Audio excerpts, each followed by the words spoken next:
So when did you first realise that you had the ability to make people laugh? Oh. Well, accidentally.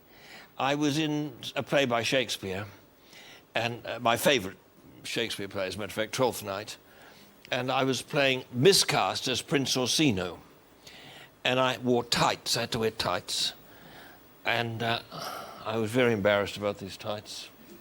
They were always rather wrinkled, and they sort of dropped a bit in the crotch.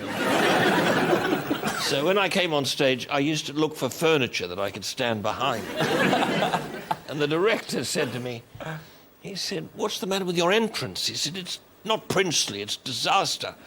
He said, "You come on, you're dodging around the stage." I said, "It's my legs. I don't want people to see my legs. They look ridiculous. It gets a little laugh when I come on stage."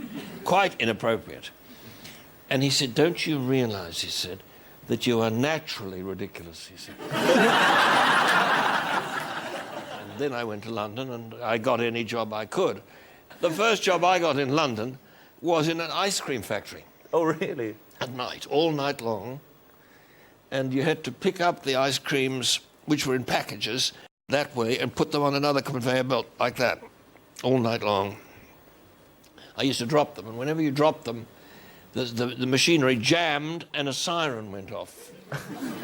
So they took me off that job. I wasn't even good enough to do that.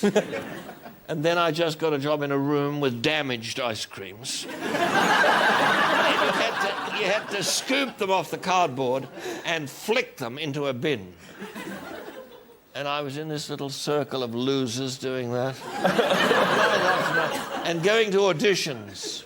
The next day, tired and smelling of raspberry ripple. I was in this, what became the Melbourne Theatre Company. And I had some good parts at the beginning, and I was quite fresh and able to learn the lines. And then I found I was getting married to somebody.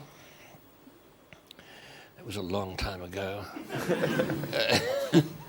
And this sign of insanity, of course, is doing the same thing and expecting different results.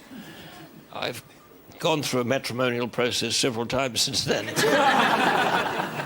Now, is that lack of remembering lines as an actor, is that what fueled your love of improvising on stage? Well, it turned me into... I started writing my own material. And I found it was so amusing and well written that I could remember. And also, you know, this solo thing. You're up on stage on your own. You have full responsibility for it.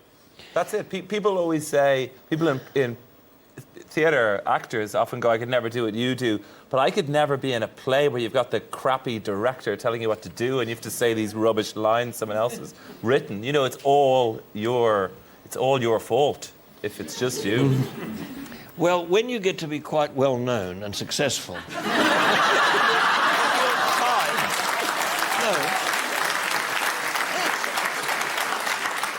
you'll find that you can lay down the law.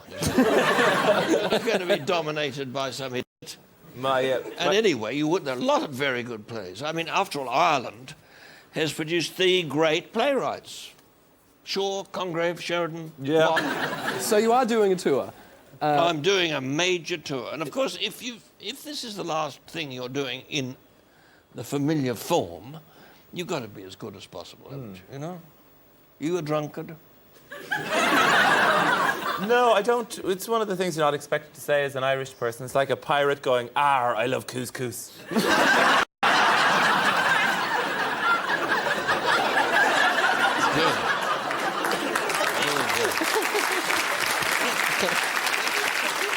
What has Dame Edna said that has really shocked you? Have there been moments where she has said things and you've just thought, "I can't believe she just came out with that"?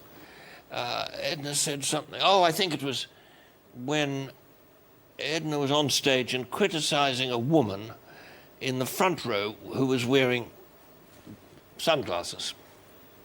And she regarded this as a great affectation, she said. So this woman got a real berating from Edna for wearing sunglasses indoors at night. And at the end of the show, she asked her little friend, to come up on stage and take a bow. Edna said, "I'm sorry, I might have been a little bit impolite to you." And only when the woman stood up and produced the white stick...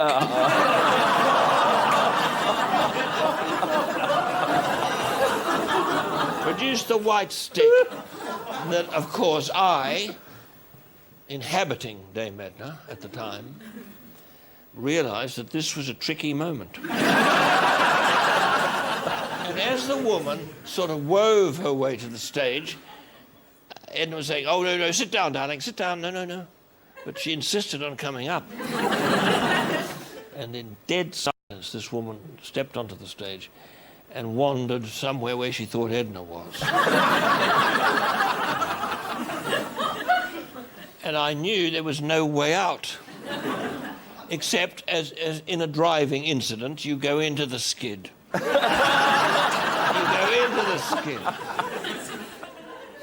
And so I drove into the skid, and the woman was standing right there, and I said, "Well, at least you didn't bring the dog."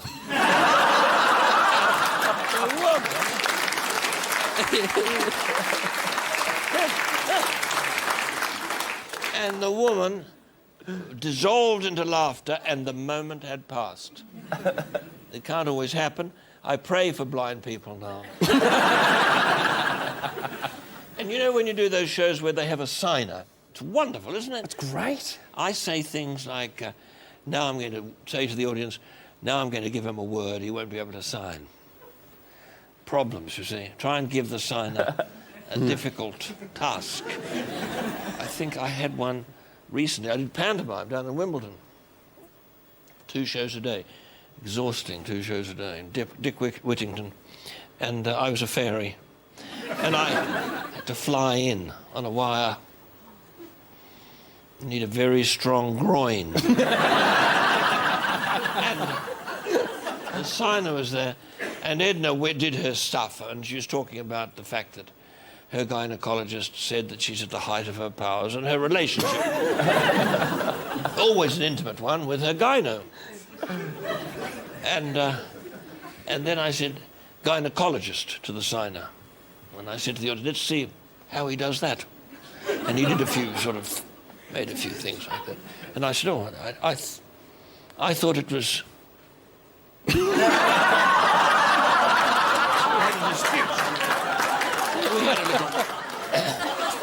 So there's lots of... And you, no doubt, are inventing all sorts of things to do with your signer. Oh, yes, totally, yes, yes. I think I found a small child in the audience, an 11-year-old, and said, "I'm not going to swear, but I will use the word clitoris." And then watched as a quite polite lady had to sign the word clitoris, which I believe she did like this. No, well, I'm a family entertainer.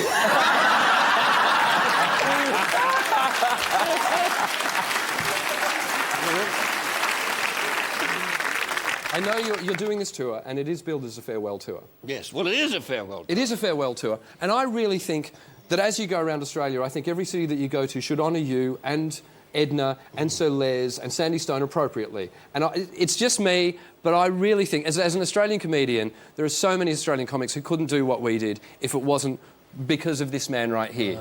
Now, if when Oprah goes to Sydney, we can put an O on the Harbour Bridge, surely we can put a pair of Dame Edna's glasses there. Just so. I'm just saying. Thank you. Very nice. I don't know what to call him, but we think he's one of those. I think we just found the hymn for the gay wedding next week. 3 takes. Use the second one. Wow. Yeah, it's a great song. And Tony Hatch, of course, went on to bigger and better things after Downtown, because he wrote the theme to Neighbours. Yes, he did. Now, you've been present at some amazing moments of kind of entertainment history. And there they were, in bed together, you know, John and Yoko, just sitting up in bed, you know. And John said, "Oh, come in, Petula," you know. I said, "I was scared. I'm having such a hard time," and I explained it to him, and I cannot repeat exactly what he said. Go Not on. in front of all these nice people. No. You're on the ABC, you can say it. He said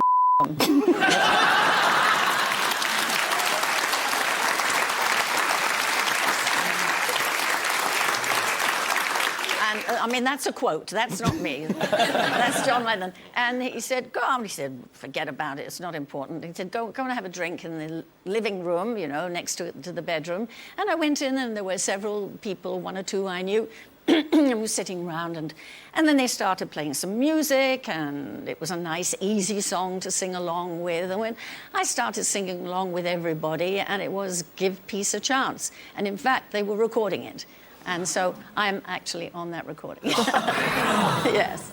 Which is kind of cool, I think. Great. So you sang on Give Peace a Chance and appeared in the video. You were the last person to dance with Fred Astaire on film.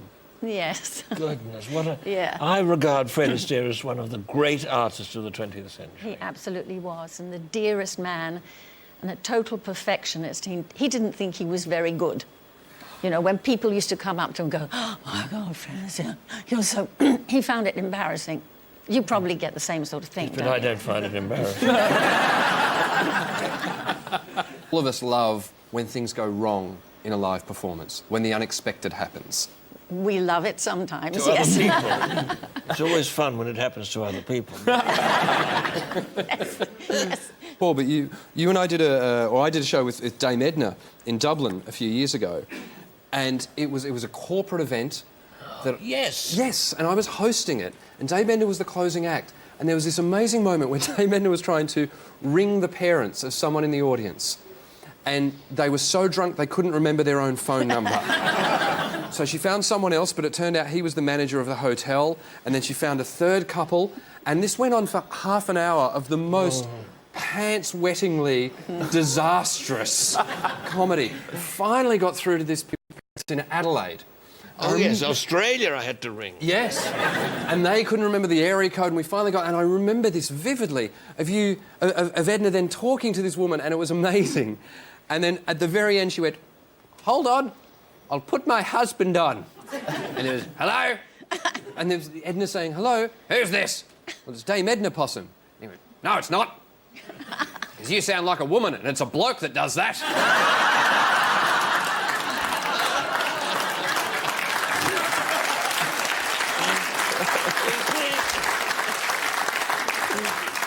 And there was a beautiful pause. And Edna said, well, you are in Adelaide. But then I remember afterwards, the two of us standing together for photos, and Edna just turning to me and just saying, did you watch that? I said, yes. And she said, the lesson there is always drive through the skid. Never forgotten Keep on that. going. And I